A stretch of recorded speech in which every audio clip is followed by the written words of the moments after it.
This is why people believe we have a two-tier justice system in the United Kingdom, and why people are increasingly terrified of crimes committed by small boat migrants. Two issues perfectly clearly encapsulated within one story. So let me talk you through this story, but please do subscribe to the channel to help my channel grow and keep bringing you my views on these things, and I'd really appreciate it. So thank you very much. So the Telegraph reports that a small boat migrant avoids jail after repeatedly punching female police officers. He was an asylum seeker from Ethiopia and had to be dragged off one of his victims by a member of the public. Now, many people are afraid of doing that for fear of being roped in and prosecuted themselves. He was a small boat migrant, Teriku Hagdu, 21 years old, was told by a judge. I think he was 20 years old at the time. Come back to that in a minute. The judge told him that his brain was not fully formed, that he would be imprisoned if he committed another offence. He had to be dragged off one of his victims by a member of the public as he punched her outside a bar in Bournemouth. One of them had fallen to the ground after being hit, allowing him to climb on top of her as he continued his assault. He arrived in the UK 3 years ago on a small boat, and this time he was given a 16-week prison sentence, suspended for a year, at Poole Magistrates. The judge said this is more serious than your standard assault as it was on 2 police officers. The Home Office needs to know this because it's extremely relevant information as to whether you should be allowed to stay in this country. You're a young man of 20 and your brain is not fully formed. If you commit another criminal offence, you'll be going to prison for 16 weeks. The 2 police officers approached 2 men, including Hagdu, after reports of someone carrying a knife, and they matched the description. Both officers described being punched in the face, one of them repeatedly punched in the abdomen by this defendant who was on top of her.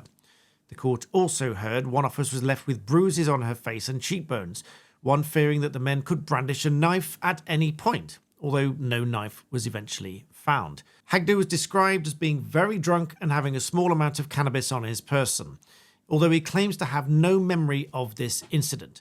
He lives in a shared house in the town with 3 other asylum seekers who've been learning English at college. In mitigation, the court was told that he was extremely remorseful for his behaviour. He was also given a 12-week curfew and banned from bars and pubs and clubs in Dorset for 1 year.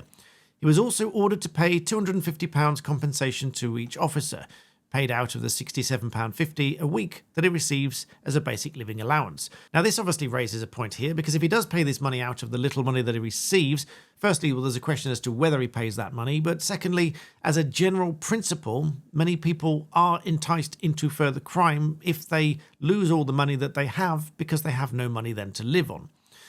Nonetheless, he was ordered to pay £250 compensation to each officer, so £500 in total.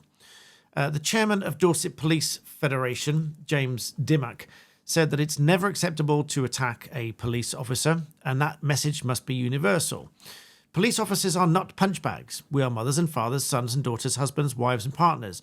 We should be going home at the end of our shifts, not to hospital. He says an effective deterrent must be in place to better protect the protectors. In this case, I'm hugely reticent to say that the punishment fits the crime. In other words, it seems that this punishment doesn't fit the crime. Again, I can understand and explain to you the reasons that the judge has given this sort of sentence and suspended the sentence. But I think, let me know in the comments, I think many people will feel that that punishment does not fit the crime. Repeatedly punching police officers in the face and in the abdomen, even whilst they're on the ground, and repeatedly punching them while they're on the ground, sitting on top of them, should really result in a custodial sentence. And all of which somebody who is in the country for not more than 3 years and arrived illegally on a small boat. And just a bit of clarification there, because I know somebody in the comments will say that a suspended sentence is a custodial sentence, because it can only be a suspended custodial sentence if it passes the custody threshold. So it is a custodial sentence in the sense that it's passed the custody threshold, but it is suspended on account of it being presumably the first offence they're aware of, his age, remorse, a number of other things. He might be committed to apologising or all those kind of things, those sort of mitigation things. So it has passed the custody threshold, and so he's technically a custodial sentence. But people, in my view, won't hear that. They will just hear he escaped prison, avoided jail, didn't go to prison.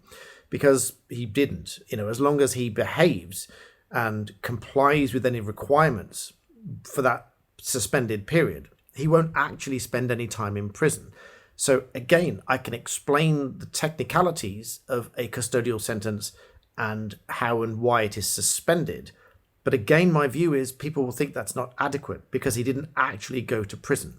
I thought that was just worth explaining. And this is why I think people are increasingly terrified about these incidents. But also, I think why people feel that this is a two-tier system, because we have had people sent to prison, albeit some of whom have pleaded guilty, to inciting violence, although not actually committed any violence, but they are in prison for years at a time in some cases. And in this case, actually repeatedly punching police officers resulted in a suspended sentence. His age aside, and I can give you the reasonings and the explanations, etc., but that's not to say that you should accept those. But I believe that it must be understood by those in charge of this country that this is why people believe that there is a two-tier justice system in this country. There are also reports that I've read about migrants and asylum seekers changing their names and so on to avoid any further repercussions from incidents like this. And before some people say that that's a ridiculous thing to suggest, I would remind those people of stories like this one, where the police lost track of over 900 sex offenders because they changed their name without telling the police, and they hadn't thought through the process of what they do if one of those offenders changes their names and then slip under the radar and disappear. But also, as another bizarre story to leave you with, this one is from Chris Philp MP about Mubin Hussain, who's reportedly been awarded an MBE despite being reported that he was rather divisive within the community by suggesting a boycott of the police in the community, the details of which will become clear in Chris Philp's letter. Chris Philp writes to the Honours Secretariat to say, "I'm writing to urgently review the decision to award Mubin Hussain an MBE. Hussain had been awarded an MBE for services to integration and cohesion. This is the same man," he says, "who led a Muslim community boycott of South Yorkshire Police after their failure to investigate the rape gangs operating in Rotherham was exposed. According to the Sunday Times, he called on Muslims to sever ties with the force, take all necessary action to protect themselves in October 2015. A year after the force's failure to investigate, thousands of allegations of abuse and rape had been exposed. His campaign group warned any Muslim groups or institutions in Rotherham that do not adhere to this policy of disengagement will also be boycotted by the Muslim community. Hussein's comments are completely at odds with the notion of cohesion." Adding my viewpoint there, I think that that sort of activity and boycott drives division within the community rather than cohesion. Chris Philp goes on, "Most shockingly, Hussain told the BBC it was first and foremost the police's pernicious lie that it had failed to act on grooming allegations because of fears of being called racist. He argued that this amounted to an attempt to scapegoat Muslims. This is an insult," Chris Philp writes, "to the thousands of young girls and boys who were raped by these disgusting gangs across the country. It is well known that the institutions, including the police, failed to investigate or even covered up the rape of thousands of children for fears of being called racist. The Honours Committee say that they check nominees for awards to make sure that they are suitable for the honour. However, anyone who denied these crimes were covered up should not be awarded with an MBE. This decision brings the whole system into disrepute. He should be stripped of his MBE immediately, and there must be an investigation into how he was awarded the MBE in the first place." And so I think that really throws into question the award of MBEs and, as Chris Philp suggests, the investigation behind them as to whether somebody was really being, as it was said here, services to integration and cohesion, when, if, as reported by the Times, this was the man that led the boycott of the police and divide in the community to stand against the police effectively. And as it says here, his campaign warned any Muslims or institutions in Rotherham that do not adhere to the policy of disengagement will also be boycotted by the community.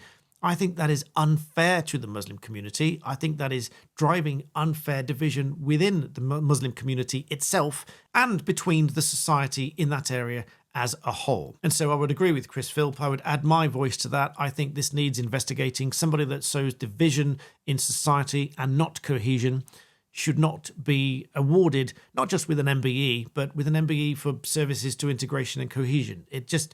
It doesn't make sense. And again, that's why people think that there's a disconnect here between what really should happen and what is actually happening. Let me know your thoughts and comments in the box below. I'll link both of these. You can have a read of the thread, make up your own mind, make up your own views. As always, I would never tell you what to think, but I do give you my thoughts on these things. I invite the conversation. Let me know what you think. Please do subscribe to the channel. And as always, thank you for watching.